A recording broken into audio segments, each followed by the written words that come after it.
Okay အားလုံးပဲမင်္ဂလာပါကျွန်တော်တို့ဒီနေ့မှာဆိုရင်အော်တိုတီးတန်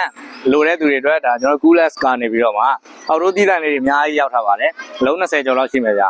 ဟုတ်ပြီဒါဆိုရင်ဒီဘက်မှာဆိုရင်ဒါကျွန်တော်တို့ AUH 410 အော်တို only เนาะရိုးရိုးနိုင်ပါတာပဲအကောင်လေးဆိုရမ်းတန်နဲ့410 gas ကနေရမယ်တလုံးကိုကျွန်တော်တို့ဘယ်လောက်ရှိမလဲဆိုရင်ဒါဒီကောင်လေးဆိုရင်တော့8သိန်းပေါ့เนาะ8သိန်းလောက်နဲ့ရောက်ပြီမယ်တကောင်ခွဲပါဒီဘက်ချမ်း Mitsubishi 22လေးတွေရှိမယ် Panasonic တွေရှိမယ်ပြီး Chico တကောင်ခွဲရှိမယ် Heavy Duty Mitsubishi လေးရအောင်မယ် Japan brand လေးကเนาะ Japan brand တန်းရဲ့လိုချင်တဲ့ဆိုတာတကောင်ခွဲတွေကြီးပါပဲ Chico ကတော့တရုတ်ပေါ့เนาะ Chico တွေကလိုချင်တဲ့သူတွေလည်းရမယ်ဒီကောင်ဆိုဈေးချိုပဲကျွန်တော်6သိန်းလောက်နဲ့ပေးမယ်ကျွန်တော် compressor အသစ်တစ်လုံးဆိုရင်4သိန်းခွဲ5သိန်းဖြစ်နေပြီเนาะအဲ့တော့ compressor ဘိုးတောင်မှနည်းနည်းပဲတာတယ်ကျွန်တော်တို့ BC အာမခံ6လနဲ့ရောင်းပေးမှာဖြစ်ပါတယ်အောက်ထိုးအလုံးလိုက်ပါအဲ့တော့ compressor လောင်းနေဆိုလို့ရှိရင်compressor လဲဖို့တွေပြင်ဖို့တွေမစင်စားနဲ့တစ်လုံးကောက်ချိန်ပလိုက်เนาะအဆင်ပြေတယ်ဒီဘက်မှာဆိုရင်တော့တကောင်နေရမယ်တကောင်မှဒီမှာဆိုရင်ဒါ Chico တွေအများကြီးပဲတန့်နေဟာလေးအများကြီးရှိမယ် Chico ကတော့လုံးဝလူကြိုက်များတယ်ဗျာနာမည်လည်းရှိတယ်ဗောနော်အဲ့မှာတကောင်နေဒီမှာတော့ကျွန်တော်အော်တိုလဲမယ်ဆိုလို့ရှိရင်အကောင်ရည်တူလို့ရှိရင်ချိန်လို့ရပါတယ်เนาะအင်တို့ကဘာဖြစ်ဖြစ်အော်တိုကဘာဖြစ်ဖြစ်အကောင်ရည်တူတယ်ဆိုရင်ချိန်လို့ရတယ်ဂမ်မျိုးစားတူတယ်ဆိုရင်ချိန်လို့ရပါတယ်เนาะဟုတ်ပြီဒါဆိုရင်ဒီမှာ Chico လေးတွေရမယ်ဟိုမက်ချစ်ဆိုတာအသစ်နီးနီးတတ်နေဒီကောင်လေးတွေလည်းရမယ်လုံးဝမသုံးရသေးတဲ့လုံးမျိုးလေးရှိအောင်မယ်ဒီဘက်မှာ Chico တကောင်တန်းနေပေါ့เนาะဒီမှာ General ဂျပန်နဲ့ကြိုက်လို့ရှိရင် General လည်းရမယ်ဒီကောင်တွေကဘယ်လောက်နဲ့ပေးမလဲဆိုရင်ကျွန်တော်တန့်ရင်တန့်လို့6သိန်း9သိန်း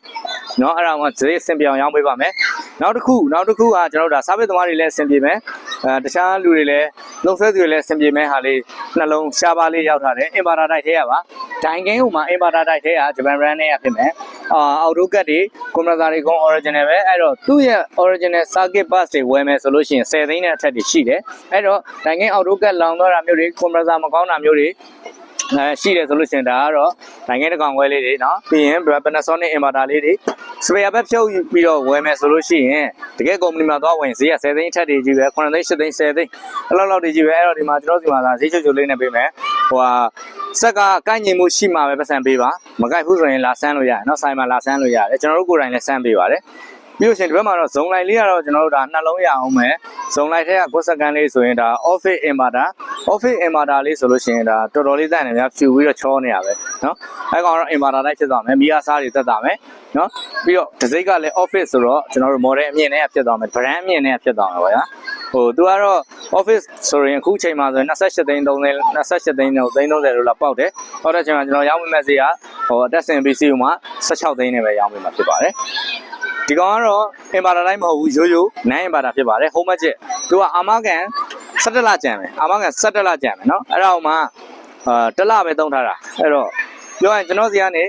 ပြန်ပြီးတော့ကောက်ထားတဲ့အလုံးပါเนาะအဲ့တော့17လလောက်ကျန်မယ်အသစ်နီးနီးတန့်နဲ့အသစ်လေးเนาะအဲ့ကောင်လေးဆိုရင်လည်းကျွန်တော်14သိန်းနဲ့ပေးပါမယ်တက်စင် BC ပါဒီကောင်ကရိုးဖြစ်သွားမယ်ဒီကောင် inverter ဖြစ်သွားမယ်နောက်ပြီးတော့ဒီမှာနှစ်ကောင်နေเนาะနှစ်ကောင်လိုချင်တဲ့သူတွေဆိုလို့ရှိရင်ဒီမှာနှစ်ကောင်တို့ Hisense အသက်နေရမယ်ပြီးရင် Mitsubishi Japan brand နဲ့ရမယ်အကုန်လုံး original တွေဖြစ်မယ်ပြီးရင် Chico တကောင်ဝဲလေးတော့ရအောင်မယ်ပေါ့နော်ဟုတ်ပြီနှစ်ကောင်နေဆိုရင်လည်းဒါတစ်လုံးနှလုံးသုံးလုံး Chico လည်းနှစ်ကောင်ရှိအောင်မယ်နော်နှစ်ကောင်သုံးလုံးလောက်ရှိမယ်ဒီကောင်ဝဲလေးကတော့များတယ်ဒီကောင်တွေလည်းများတယ်နော်ပြီးရင်ဇုံလိုက်လေးလည်းနှလုံးရမယ်အဲ့တော့